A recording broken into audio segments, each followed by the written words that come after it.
वज़ीर-ए-आज़म मोहम्मद शहबाज शरीफ की चीन की कम्युनिस्ट पार्टी के शेंजन के सरबराह और सूबा गुआंगडोंग के नायब सरबराह मेंग फेनली से मुलाकात। वज़ीर-ए-आज़म ने कहा हमारी हुकूमत सीपैक के दूसरे मरहले में पाकिस्तानी और चीनी कंपनीज के इश्तराक और सरमाकारी से मुल्की बरामदात में इजाफे के लिए कोशां है। भारतीय इंतखाबात में मोदी की नफरत और इंतहा पसंदी की सियासत दम तोड़ने लगी। लोकसभा में 400 पार का नारा हसरत बन गया। बीजेपी के इत्तेहाद एनडीए को 292 नशस्तों पर बरतरी हासिल। कांग्रेस और अपोजिशन इत्तेहाद इंडिया 234 नशस्तों पर आगे। इस्लामाबाद हाई कोर्ट ने पीटीआई का दफ्तर फौरी डीसील करने का हुक्म जारी कर दिया। सीडीए वजाहत पेश न कर सकी कि नोटिस पुराने मालिक को क्यों भेजे जाते रहे। दफ्तर सील करने का सीडीए का ऑर्डर भी पीटीआई को नहीं लिखा गया और न ही कॉपी भेजी गई। नोटिस या शो कॉज की सर्विस की कोई रसीद रिकॉर्ड पर नहीं। इस्लामाबाद में सीडीए ने पीटीआई के दफ्तर में तजावुजात के खिलाफ ऑपरेशन करके दफ्तर सील कर दिया था।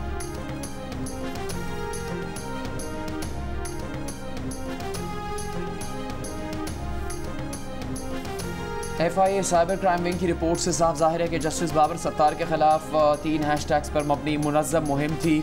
बड़ी मायूसी के साथ कहना पड़ रहा है कि ISI की रिपोर्ट नामुकम्मल है। जस्टिस बाबर सत्तार के खिलाफ सोशल मीडिया मुहिम और फैमिली डेटा लीक करने पर तौहीन अदालत केस की कल की समाअत का तहरीरी हुक्म जारी। इस्लामाबाद हाईकोर्ट के हुक्मनामे में कहा गया है कि ISI की रिपोर्ट के पहले 2 सफ़ात पर कहा गया अकाउंट्स गैर फाल होने के बायस पेशरफ नहीं हो सकती। अदालत ने पूछा अगर सदर या आर्मी चीफ पर तौहीन मजहब के इल्ज़ामात लगें तो क्या ISI यही जवाब देगी। अदालत ने यह भी पूछा कि क्या ISI 5th जनरेशन वॉर्फ का मुकाबला करने की सलाहियत रखती है। अदालत को इन दोनों सवालों से मुतालिक जवाब नहीं मिल सका। तहरीरी हुक्म में कहा गया है कि दौरान समाअत एडिशनल अटॉर्नी जनरल और इमिग्रेशन हुकाम ने वाज़ेह किया कि ग्रीन कार्ड महज एक सफरी दस्तावेज है। इस वजाहत के बाद हुकूमत ने जस्टिस बाबर सत्तार के खिलाफ ट्वीट्स में इल्ज़ामात के झूठ होने का एतराफ़ कर लिया।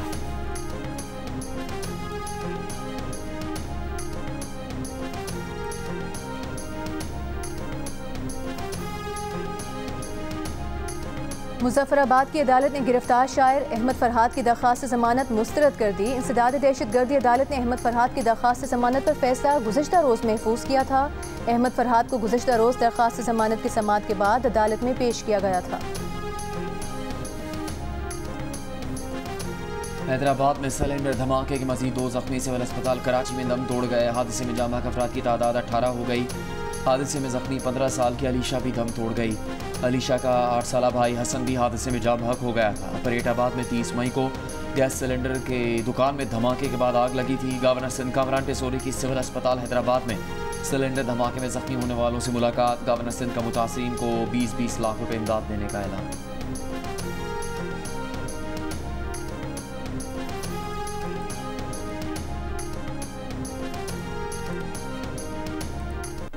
अपने टीओ पे खड़े हुए थे तो 2 मिनट बाद एक आवाज़ आई टीटी की सही है। तो हमने देखा तो चोर लोग थे वो तो आगे निकल चुके थे और इसके मोबाइल भी छीन लिया। उसके बाद गोली मार दिया। उससे मोबाइल भी उसने दिया है, उसके बाद भी उसको मारा है। अब उसके बाद ये पता चला है कि इधर 2 डाकू उसको लाया है, लेकिन वो नहीं है। थाने को भी हमने इतला दिया है, मोहरट तक जो खुद यार दोस्त है जाने वाला है मोहरट को हमने खुद फ़ोन किया है, लेकिन उसके बाद कोई एक्शन मिक्शन नहीं कि यार मोबाइल ले गया तो वो तो चला गया। वैसे वो हम क्या करें, ये एक दिन या रोज़ होता है। कराची में स्ट्रीट क्रिमिनल्स एक और जिंदगी निगल गए। कोरंगी में नासिर जम के करीब नौजवान से मोबाइल फ़ोन और रकम लूटने के बाद उस पर फायरिंग कर दी। 20 साला नौजवान अब्दुल बासित दम तोड़ गया। अहले खाना के मुताबिक बासित चप्पलों का ठेला लगाता था। उसका ताल्लुक कोयटा से था। नमाज जनाजा के बाद बासित की मैयत कोयटा रवाना कर दी गई। भाई की मुद्दत में मुकदमा दर्ज। कराची में स्ट्रीट क्रिमिनल्स के हाथों रवा साल मारे गए शहरियों की तादाद 72 हो गई। दूसरी जानिब कराची के इलाके डिफेंस फेस 2 में कार पर फायरिंग से जख्मी नौजवान दम तोड़ गया। पुलिस के मुताबिक 2 मोटरसाइकिल्स पर सवार मुलजिमान ने फायरिंग की और फरार हो गए। वाकया ज़ाती दुश्मनी का लगता है।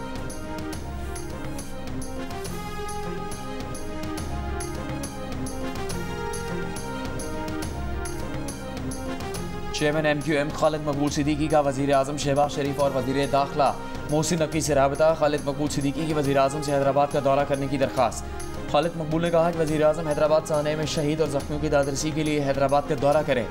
वज़ीर-ए-आज़म वाक़े के मुतासरीन के लिए मुआवजे का ऐलान भी करें। खालिद मकबूल की वज़ीर-ए-आज़म से कराची के हालात और स्ट्रीट क्राइम का नोटिस लेने की अपील। कहा स्ट्रीट क्राइम के वाक़यात में शहर के काबिल नौजवानों को बिलाश्तियाल कत्ल किया जा रहा है। वज़ीर-ए-आज़म इस सिलसिले में वफाकी वज़ीर दाखिला को फौरी कराची भेजें। MQM ज़राए के मुताबिक वज़ीर आज़म और वफाकी वज़ीर दाखिला ने बैरून मुल्क से वापस आकर मिलने की यकीन दहानी करवाई।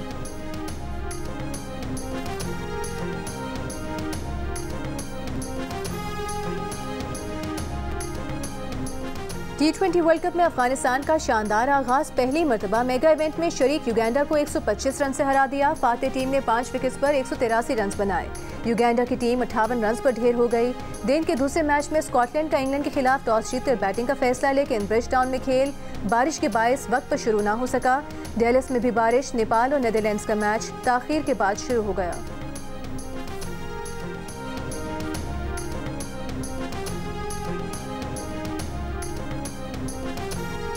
मौजूद हूँ डेलास के ग्रैंड प्रायर क्रिकेट स्टेडियम के बाहर। यहाँ पे आज आईसीसी T20 वर्ल्ड कप के सिलसिले में नेपाल और नीदरलैंड्स की टीमों के दरमियान मैच खेले जाने वाला है। आज यहाँ इसी ग्राउंड पर पाकिस्तान क्रिकेट टीम का प्रैक्टिस सेशन भी शेड्यूल है, जो यहाँ मुकामी वक्त के मुताबिक दोपहर 3 बजे शुरू होगा।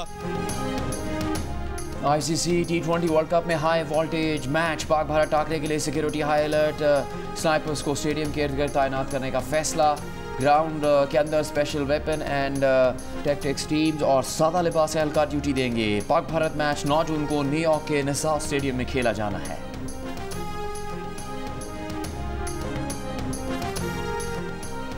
श्रीलंकन खिलाड़ियों ने मैचेस और सफर के शेड्यूल पर आवाज उठा दी। श्रीलंका के कप्तान वानिंदो हसरंगा और महेश थेक्शाना ने शेड्यूलिंग को गैर मुनसिफाना करार दिया है। श्रीलंका उन 2 टीम्स में से है जिसने इब्तिदाई राउंड के 4 मैच 4 वेन्यूज पर खेलने हैं। भारत और जनूबी अफ्रीका के इब्तिदाई राउंड में 4 में से 3 मैचेस एक ही वेन्यू पर रखे गए हैं।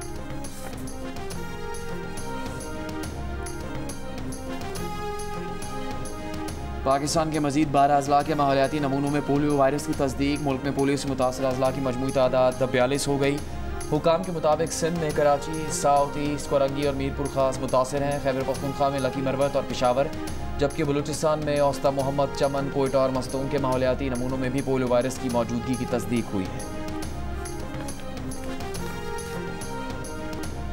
सिंध में इंसदाद टाइफॉइड मेगा मुहिम में करप्शन का इंकशाफ। डिस्ट्रिक्ट सेंट्रल कराची से EPI को भेजे गए 227 सुपरवाइजर की लिस्ट जाली निकली।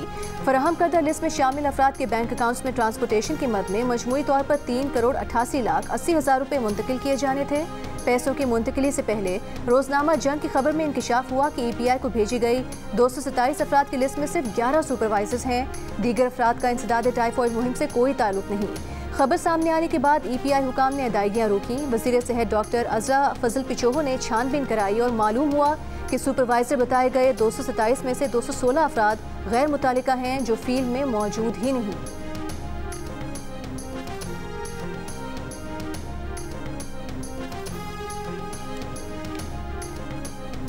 पाकिस्तान में ईद उल अज़हा पीर 17 जून को होने का इम्कान। चीफ मेट्रोलॉजिस्ट सरदार सरफराज का कहना है कि ज़िलहज के चांद की पैदाइश 6 जून को शाम 5:38 पर होगी। जुमा 7 जून को शाम चांद की उम्र 26 घंटे से ज़्यादा होगी। ज़िलहज का चांद 7 जून को नजर आने का कभी इम्कान है।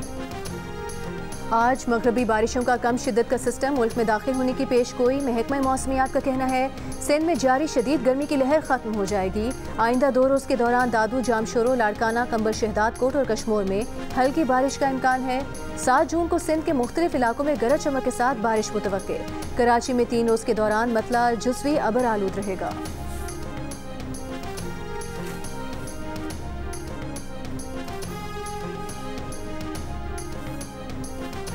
50% पाकिस्तानियों का मौसमियाती तब्दीलियों से निपटने के लिए हुकूमत से डूबोर का मुतालबा। हुकूमती इक़दाम को नाकाफ़ी करार दिया, मगर इनफरादी सतह पर खुद भी कोई कदम उठाने से साफ इनकार किया। गैलप पाकिस्तान के सर्वे में इंकशाफ। मौसमियाती तब्दीलियाँ रोकने के लिए खुद कुछ करने के सवाल पर 42% पाकिस्तानियों ने खुद को इक़दाम ना करने का कहा। अलबत्ता 19% ने रिसाइकलिंग, 18% ने कार और 7% ने गोश्त का इस्तेमाल तर्क करने को अपनी तरजीहात बताया। पाकिस्तानियों का मौक़िफ़ आलमी राय से मुख्तलिफ नज़र आया, जिसमें अक्सरियत यानी 64% ने रिसाइकलिंग को मौसमियाती तब्दीलियों से निपटने के लिए अपनी पहली तरजीह कहा। 29% ने तेज़ी से बदलते फैशन से परहेज़ और 22% ने ऑर्गेनिक अशिया की खरीदारी को अपनी तीसरी तरजीह करार दिया। आलमी सतह पर सिर्फ 12% ने कुछ ना करने का कहा।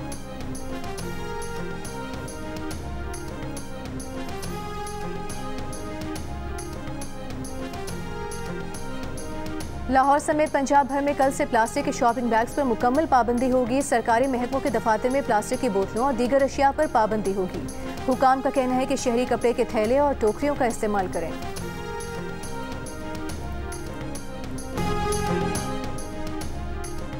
हरदीप सिंह नजर के कत्ल के इल्ज़ाम में गिरफ्तार मुलजिम अमनदीप सिंह पर फ़र्द जुर्म आयद। अमनदीप सिंह को 3 नवंबर 2023 में ब्रैम्पटन से गिरफ्तार किया गया था। अमनदीप सिंह को ओंटारियो में एक शादी की तकरीब से एक दिन पहले गिरफ्तार किया गया था। शादी की तकरीब में गुरपतवंत सिंह पन्नू को निशाना बनाने की साजिश तैयार की गई थी। कैनेडियन वज़ीर आज़म हरदीप सिंह नजर के कत्ल में भारत के मुलविस होने का इल्ज़ाम लगा चुके हैं।